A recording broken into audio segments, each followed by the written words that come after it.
Hello friends, BPSC class में आपका स्वागत है। तो आज हम देखेंगे मॉडर्न हिस्ट्री के पार्ट 2 को। और इसी तरह मैंने पार्ट 1 और साइंस के जो सेक्शंस है मैंने उसकी वीडियो जो है चैनल पर अपलोड कर दी है, आप वहां से जाकर देख सकते हैं। तो चलिए शुरू करते हैं। ब्रिटिश शासन का भारतीय अर्थव्यवस्था पर प्रभाव। तो पहला क्वेश्चन है, अंग्रेजी शासन का प्रभाव किस क्षेत्र में सबसे अधिक पड़ा? तो ये पड़ा है आपका आर्थिक क्षेत्र में। दूसरा क्वेश्चन है, सूची 1 को सूची 2 से मिलान करें। पहला है वाणिज्य के चरण 1757 से लेकर 1813 तक, यानी कि एक आधिपत्य व्यापार व प्रत्यक्ष विनियोग का ये काल है। दूसरा है औद्योगिक चरण, यानी कि 1813 से लेकर 1860 तक, तो मुक्त व्यापार का ये काल है। तीसरा है वित्तीय पूंजीवाद, यानी कि 1860 से लेकर 1947 तक, ब्रिटिश पूंजी निवेश का काल। आगे 3 नंबर, भारत में अंग्रेजों की लूट किस महत्वपूर्ण घटना के बाद शुरू हुई थी? तो प्लासी के युद्ध के पश्चात। आगे 4 नंबर, ब्रिटिश काल में भारत में निम्नलिखित में से किस भू राजस्व व्यवस्था को नहीं अपनाया गया था? तो दहसाला व्यवस्था। 5 नंबर है, भारत में प्रथम रेल लाइन निम्नलिखित में से किसने बिछाई थी? तो जॉर्ज क्लार्क ने। 6 नंबर है, भारत से ब्रिटेन की ओर संपत्ति का अपवहन, यानी कि ड्रेन ऑफ वेल्थ का सिद्धांत किसने प्रतिपादित किया था? तो दादा भाई नौरोजी ने। 7 नंबर है, वर्ष 1853 में लॉर्ड डलहौजी ने जो पहली टेलीग्राफ लाइन शुरू की वो किसके बीच थी? तो कलकत्ता और आगरा के बीच। 8 नंबर क्वेश्चन है, भारत में ब्रिटिश भू राजस्व प्रणाली का निम्नलिखित में से किसने अधिक लाभ प्राप्त किया? तो जमींदार ने। 9 नंबर है, भारत में सबसे पहला सूती वस्त्र मिल किस शहर में स्थापित किया गया? तो बम्बई में। 10 नंबर क्वेश्चन है, अंग्रेजों द्वारा बनाई गई भू राजस्व व्यवस्था की निम्न प्रणाली में से कौन सी कृषकों के हितों को अधिक सुरक्षा प्रदान करती थी? तो बी आंसर सही है, मद्रास प्रांत की रैयतवाड़ी व्यवस्था। 11 नंबर है, किसके द्वारा बंगाल और बिहार के स्थायी बंदोबस्त, यानी कि परमानेंट सेटलमेंट शुरू किया गया? तो लॉर्ड कॉर्नवालिस। 12 नंबर क्वेश्चन है, ब्रिटिश सरकार ने भारत में अस्थायी बंदोबस्त कब लागू किया? तो 1793 में। रैयतवाड़ी व्यवस्था कब लागू की गई थी? 1820 में। 14 नंबर है, पहली बार औपचारिक रूप से महलवारी प्रथा कब लागू की गई थी? 1822 में। 15 नंबर है, स्थायी बंदोबस्त जिन क्षेत्रों में लागू किए गए उनमें शामिल हैं? तो बंगाल में भी, बिहार, उड़ीसा, मद्रास और बनारस। 16 नंबर है, अंग्रेजी शासनकाल में भारत का कौन सा क्षेत्र अफीम उत्पादन के लिए प्रसिद्ध था? बिहार। 17 नंबर है, 18वीं सदी में बंगाल में वस्त्र उद्योग के पतन के लिए क्या उत्तरदायी कारण है? तो ब्रिटेन को निर्यात करने वाले माल का उच्च तटकर। आगे है 18 नंबर, नील कृषकों की दुर्दशा पर लिखी गई पुस्तक नील दर्पण के लेखक कौन थे? तो दीनबंधु मित्र, यानी कि बी आंसर आपका यहाँ पे सही है। 19 है, अंग्रेजों द्वारा सर्वप्रथम कहवा बागान लगाए गए थे? वायनाड जनपद में। 20 है, अंग्रेजी शासन के दौरान भारत के आर्थिक दोहन के विचार का प्रतिपादन किसने किया? दादा भाई नौरोजी ने। भारत में अंग्रेजों के समय में प्रथम जनगणना किसके कार्यकाल में हुई? लॉर्ड मेयो के कार्यकाल में। 22 है, सर टॉमस मुनरो किस भू राजस्व बंदोबस्त से संबंधित है? तो रैयतवाड़ी बंदोबस्त। 23 है, भारत में प्रथम रेल लाइन का निर्माण 1853 में किन नगरों के बीच हुआ था? बम्बई और थाने के बीच में। 24 है, स्वतंत्रता पूर्व अवधि से में ब्रिटिश सरकार द्वारा भारत में आधुनिक शिक्षा के प्रसार का मुख्य उद्देश्य क्या है? तो छोटे प्रशासनिक पदों की पर नियुक्ति हेतु शिक्षित भर्तियों की आवश्यकता। 25 है, स्थायी बंदोबस्त के तहत जमींदारों को पूरे लगान भू राजस्व का कितना प्रतिशत राज्यों को देना तय किया गया था? तो 89%। आगे 26, रैयतवाड़ी व्यवस्था जिन क्षेत्रों में लागू की उनमें शामिल है? तो सभी, यानी कि मद्रास, बम्बई, पूर्वी बंगाल, असम और कुर्ग। 27 है, उत्तरी भारत में भूमिकर व्यवस्था का प्रवर्तक, the father of land settlement in north India किसे कहा जाता है? तो मार्टिन बोर्ड को, यानी कि ये आंसर सही है, मार्टिन बोर्ड। 28 है, समस्त अंग्रेजी भारत की सर्वाधिक भूमि पर 51% भूमि पर अपनाई गई भू राजस्व व्यवस्था क्या थी? तो रैयतवाड़ी व्यवस्था। 29 है, भारत में उपनिवेशी काल में विटली आयोग 1929 का उद्देश्य क्या था?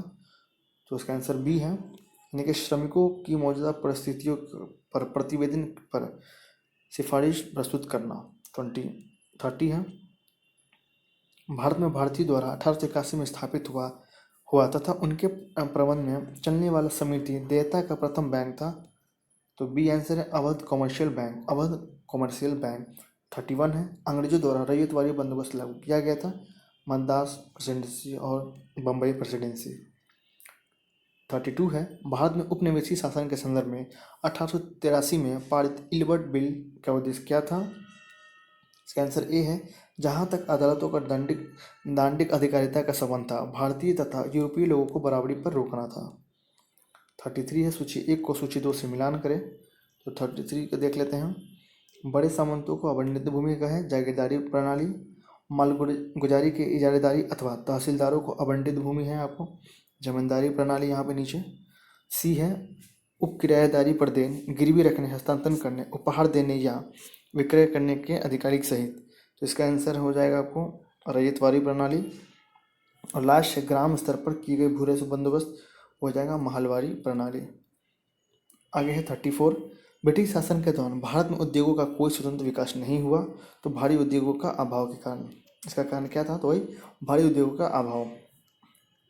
आगे है 35, यद्यपि भारत के व्यापार पर 1813 के चार्टर एक्ट द्वारा कंपनी के एकाधिकार को समाप्त कर दिया गया, परंतु फिर भी किस वस्तु का व्यापार केवल कंपनी के लिए सुरक्षित रखा गया? तो चाय का। 36 है, ब्रिटिश ईस्ट इंडिया कंपनी का व्यापारिक अधिकार अंतिम रूप से किस एक्ट के तहत समाप्त किया गया? 1833 का चार्टर एक्ट।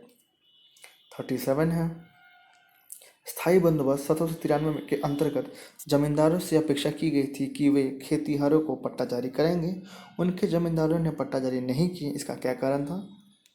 तो बी है, जमींदारों के ऊपर कोई सरकारी नियंत्रण नहीं था, इस कारण से। 38 है, ब्रिटिश भू राजस्व व्यवस्था के संदर्भ में इन कथनों पर विचार कीजिए। तो इसमें 1 2 3 सही है, डी यानी कि 1 2 तीनों सही है। आगे 39, सूची 1 को 2 से मिलान करें। स्थायी बंदोबस्त करने वाले चार्ल्स ग्रांट और जॉन शोर, इससे संबंधित व्यक्ति हैं ये। रैयतवाड़ी से कौन संबंधित है? तो कैप्टन रीड, टॉमस मुनरो और एल्फिस्टन। अब सी है, महलवाड़ी व्यवस्था यानी कि होल्ड मैकेंजी और मार्टिन बर्ड। 40 है, महलवाड़ी व्यवस्था जिन क्षेत्रों में लागू की गई थी उनमें शामिल है। तो 1 से लेकर 5 यानी कि सारे सही है। गंगा घाटी, दोआब के उत्तर पश्चिम प्रांत और मध्य भारत के कुछ भाग, मराठों के एकीकृत अधिकृत प्रदेश और पंजाब। 41 है, सूची 1 को 2 से मिलान करें। तो ये उसका डेट है किस वर्ष में ये हुआ था? तो बंगाल काश्तकारी अधिनियम हुआ था 1885 में, अवध लगान अधिनियम एवं मद्रास काश्तकारी विधेयक हुआ था 86 में, दक्कन काश्तकारी अधिनियम हुआ था 1879 में और मध्य प्रांत काश्तकारी विधेयक हुआ था 1883 में। 42 है, आधुनिक शिक्षा के संदर्भ में शिक्षा का माध्यम को लेकर उठे प्राच्य आंग्ल विवाद का अंत मैकाले के प्रपत्र से हुई। इसके अनुसार किस भाषा को भारत में शिक्षा का माध्यम स्वीकार किया गया? तो आप सभी को इसका आंसर पता है, अंग्रेजी। 43 है, भारतीय शिक्षा का मैग्ना कार्टा कहा जाता है। तो वुड के घोषणा पत्र के डिस्पैच यानी कि 1854 को जो हुआ था। 44 है, किसने 1911 में प्राथमिक शिक्षा को निःशुल्क एवं अनिवार्य बनाने वाला विधेयक इंपीरियल लेजिस्लेटिव काउंसिल में प्रस्तुत किया, जिसे प्राथमिक शिक्षा का मैग्ना कार्टा कहा जाता है? इसका आंसर है ए, गोपाल कृष्ण गोखले। 45 है, शिक्षा से संबंधित आयोग समिति की पहचान करें। तो 1 2 3 और 4 सही है, 1 2 3 4 सारे यहाँ पे सही है। आगे है 46, किस सिद्धांत का यह अर्थ था कि शिक्षा समाज के उच्च वर्ग को दी जाए और इस वर्ग से छन छन कर शिक्षा का प्रभाव जन साधारण तक पहुँचे? तो अधोमुखी निस्यंदन सिद्धांत यानी कि डाउनवर्ड फिल्ट्रेशन थ्योरी। 47 है, भारत में आधुनिक शिक्षा का जन्मदाता किसे कहा जाता है?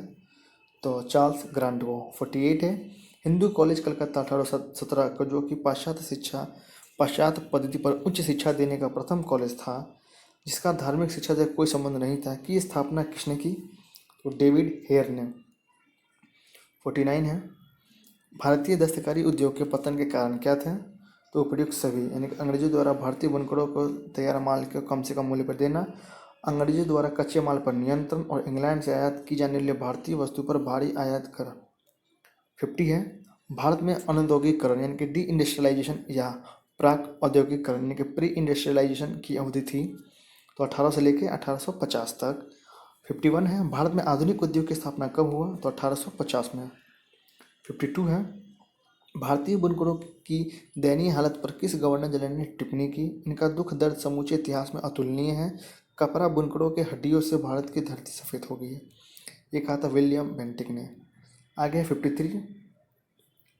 बैप्टिस्ट मशीनरियों की त्रिमूर्ति यानी कि जोशुआ, विलियम और विलियम वार्ड ने श्रीरामपुर को अपना कार्यक्षेत्र चुना। इस कारण से उन्हें श्रीरामपुर त्री के नाम से जाना गया है। यह श्रीरामपुर स्थित है कहाँ पे? तो यह है बंगाल में। 54 है भारत में रेलवे के निर्माण के कारण थे। तो उपयुक्त सभी, क्योंकि ब्रिटिश उद्योग को उत्पादित वस्तु के तेजी से खपत एवं ब्रिटिश उद्योग के लिए भारत के विभिन्न भागों में कच्चे माल की आपूर्ति और विस्तृत भारतीय समाज को एक राजनीतिक प्रशासनिक सूत्र में आबाद करना और आंतरिक विद्रोह या बाह्य आक्रमण के दौरान सेना को तेजी से आवागमन। 55 है किसने भारत में रेलवे की स्थापना को आधुनिक उद्योग का अग्रदूत कहा कि संज्ञा दी? तो कार्ल मार्क्स ने। 56 है पहली आधुनिक पटसन मिल स्थापित हुई? तो बंगाल में। 57 है पहले आधुनिक लोहा इस्पात उद्योग की स्थापना कहाँ हुई है? बिहार में। 58 है बिखरे हुए स्वायत्त गांवों को कवच को इस्पात के रेलों से छेद दिया गया जिससे उनके जीवन रक्त ह्रास हो गया। यह किसने कहा? तो बुकानन ने। 59 है भारतीय राजाओं द्वारा कर लेना सूर्य द्वारा भूमि से पानी लेने के समान था, जो कि पुनः वर्षा के रूप में भूमि पर उर्वरता देने के लिए वापस आता था। पर अंग्रेजों द्वारा लिया गया कर भारत में वर्षा न करके इंग्लैंड में ही वर्षा करता था। यह कथन किसका है? तो इसका आंसर ए है आर.सी. दत्त। 60 है हमारी पद्धति बहुत कुछ स्पंज की तरह काम करती है। यह गंगा के तटों से सभी अच्छी चीज़ों को सोख लेती है और टेम्स के तटों पर उन्हें निचोड़ कर गिरा देती है। यह उक्ति किसकी है? ये किसने कहा है?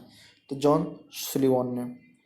61 है अंग्रेजों के किस अधिवेशन में पहली बार कांग्रेस द्वारा मौलिक अधिकारों और राष्ट्रीय आर्थिक कार्यक्रमों से संबंधित प्रस्ताव पारित किए गए थे? तो कराची अधिवेशन 1931।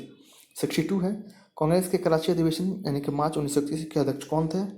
सरदार वल्लभ भाई पटेल। सूचियों को सूची 2 से मिलान करें। स्ट्रेची आयोग लॉर्ड लिटन, लियाल आयोग लॉर्ड एलिंगन, मैकडोनल्ड आयोग लॉर्ड कर्जन और वुडहेड आयोग लॉर्ड वेवेल। 64 है 20वीं सदी से पूर्वार्ध में देश का भीषणतम अकाल 1942-43 में कहाँ पड़ा? तो ये आंसर हो जाएगा बंगाल। 65 है ब्रिटिश काल में निम्नलिखित में से कौन से उद्योग धंधे विकसित हुए? तो 1 to 5 यानी कि 1, 2, 3 और 5 यानी कि जूट, कोयला, लोहा इस्पात और सूती कपड़ा। 66 है 1938 के अंत में भारतीय राष्ट्रीय कांग्रेस के अनुरोध पर जो राष्ट्रीय योजना समिति बनाई गई उसके अध्यक्ष कौन थे? जवाहरलाल नेहरू। 67 है अकालों को रोकने तथा अकाल पीड़ितों की सहायता हेतु भारत सरकार ने अकाल संहिता कब प्रचारित किया? तो 1883 में। 68 है भारत में विकेंद्रीकरण का शुभारंभ किसके समय में हुआ? लॉर्ड मेयो के काल में। रेल विभाग के लिए पृथक रूप से रेलवे बजट का प्रारंभ हुआ 1925 में। 70 है ब्रिटिश नागरिकों को सर्वप्रथम किस वर्ष भारत में भूमि खरीदने एवं बसने की अनुमति मिली थी? 1833 में। 71 है the economic history of India के लेखक कौन है? रमेश चंद्र दत्त। 72 है भारत में इस्पात का उत्पादन सर्वप्रथम कहाँ हुआ? तो 1913 में। 73 है अंग्रेजी घुसपैठियों ने भारत के करघे को तोड़ डाला और चरखे को नष्ट कर दिया। यह कथन किसका है? तो कार्ल मार्क्स का। 74 है दादा भाई नौरोजी ने अंग्रेजों द्वारा किए गए किस कार्य को अनिष्टों का अनिष्ट की संज्ञा दी है? तो धन के निकास।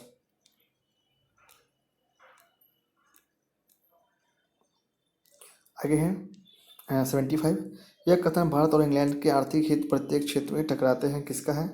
तो जवाहरलाल नेहरू। 76 है poverty and un-British rule India के लेखक कौन है? दादा भाई नौरोजी। 77 है भारतीय अर्थविदों में शामिल हैं इनमें सभी यानी कि दादा भाई Naoroji, D.N. Gadgil, R.C. Dutt, Gopal Krishna Gokhale, M.G. Ranade और K.T. शाह। 78 है सर थॉमस हॉलैंड के सभापतित्व में भारतीय औद्योगिक आयोग का गठन कब हुआ? तो 1916 में। 79 है पहला औद्योगिक सम्मेलन किस वर्ष आयोजित किया गया? तो 1907 में। और 80 है 1925 में सरकार द्वारा गठित भारतीय आर्थिक जांच समिति के जज कौन है? तो एम विश्वेश्वरैया। 81 है, निम्नलिखित में से किसने भारत में अंग्रेजी उपनिवेश नियंत्रण की आलोचना में अन्य ब्रिटिश पदावली का उपयोग किया? तो दादा भाई नौरोजी ने। 82 है, भारत में प्रथम रेलवे लाइन किस ब्रिटिश गवर्नर जनरल के समय में बिछाई गई थी? लॉर्ड डलहौजी। 83 है, निम्नलिखित में से कौन एक भारत में ब्रिटिश उपनिवेश शासन का परिणाम नहीं था? तो भारतीय सामंतवाद का विनाश। 84 है, 1813 में पहले ब्रिटिश द्वारा निम्नलिखित में से कौन सा उपाय भारतीयों का आर्थिक रूप से शोषण करने के लिए नहीं अपनाया गया था? तो मुक्त व्यापार नीति यानी कि फ्री ट्रेड पॉलिसी। 85 है, दादा भाई नौरोजी द्वारा उनकी कृति poverty and un British rule in India में प्रस्तुत किए गए अपभ्रंश सिद्धांत यानी कि ड्रेन थ्योरी शब्द को निम्नलिखित कथनों में से कौन से समुचित रूप से परिभाषित करता है? तो ए आंसर है कि भारत की राष्ट्रीय संपत्ति या कुल वार्षिक उत्पाद का एक हिस्सा ब्रिटेन को निर्यात किया जा रहा था, जिसके लिए भारत का कोई महत्वपूर्ण प्रतिफल नहीं मिलता था। 86 है, भारत में उपनिवेशी शासनकाल में होम चार्जेस भारत से संबंधित दोहन का महत्वपूर्ण अंग था। निम्नलिखित में से कौन सी निधि होम चार्जेस का संघटक थी? तो 1, 2 और तीनों आंसर यहाँ सही है। आगे है 87, किस कंपनी ने सर्वप्रथम भारत में रेल सेवा प्रारंभ की? तो ग्रेट इंडियन पेनिनसुलर रेलवे। 88 है, रैयतवारी बंदोबस्त में संदर्भ में निम्नलिखित कथनों पर विचार कीजिए। तो 1, 2, 3 सही है, यानी कि किसानों द्वारा लगान सीधी सरकार को दिया जाता था, ठीक है। सरकार रैयत को पट्टे दे देती थी, ये भी ठीक है। और कर लगाने से पूर्व भूमि का सर्वेक्षण और मूल्य निर्धारण किया जाता था। तो यहाँ पे सी आंसर आपका सही है। 89 है, निम्नलिखित कथन पर विचार कीजिए कि दादा भाई नौरोजी के भारतीय राष्ट्रीय आंदोलन को सर्वाधिक प्रभावी देन थी क्या? तो केवल 1, यानी कि उन्होंने इस बात को अभिव्यक्त किया कि ब्रिटेन भारत का आर्थिक शोषण कर रहा है। तो फ्रेंड्स, हम लोगों ने हिस्ट्री के पार्ट 2 के इस वीडियो में हम लोग टोटल 89 MCQs को देखे हैं। और इसी तरह मैं बाकी भी जो पार्ट्स है इसके बचे हैं, मैं उसके जल्द से जल्द चैनल पर अपलोड कर दूंगा, ताकि आप बिहार सीजीएल के लिए इसे देख के जाएँ। और अपकमिंग जो 68 वैकेंसी जो नोटिफिकेशन आ चुका है, जिसका फॉर्म फिलिंग डेट आप सभी को पता है 25 नवंबर से है और 20/12 तक उसका लास्ट डेट है, तो आप उसके लिए भी आप इसी चीज़ को ही देखेंगे। क्योंकि आप सभी को पता है, मॉडर्न हिस्ट्री हो या हिस्ट्री का जो भी सेक्शन हो, आपको पता है बीपीएससी में लगभग 30 या 35 क्वेश्चन में से कम आपको 25 क्वेश्चन जो है मॉडर्न हिस्ट्री से क्वेश्चन आते हैं। मिडिवल से उतने नहीं आते हैं आपको, एंशिएंट से उतने नहीं आते जितना मॉडर्न हिस्ट्री से आता है। तो ये जो सेशन है काफ़ी इंपॉर्टेंट है, आप इसे देखें, अभी भी देखें। और जब 68 का बीपीएससी आएगा तो उस समय मैं भी आपको यही रिकमेंड करूँगा, उस समय भी सेम चीज़ आप यही प्लेलिस्ट में जाकर आप इसे सेम चीज़ देखेंगे। तो फ्रेंड्स, आई होप कि आपको ये वीडियो अच्छा लगा होगा। तो प्लीज़ इसे लाइक, सब्सक्राइब और शेयर करना ना भूलें और अपने दोस्तों तक से शेयर करें। और जल्द से जल्द मैं और भी वीडियो लाने की कोशिश करूँगा। Thank you very much.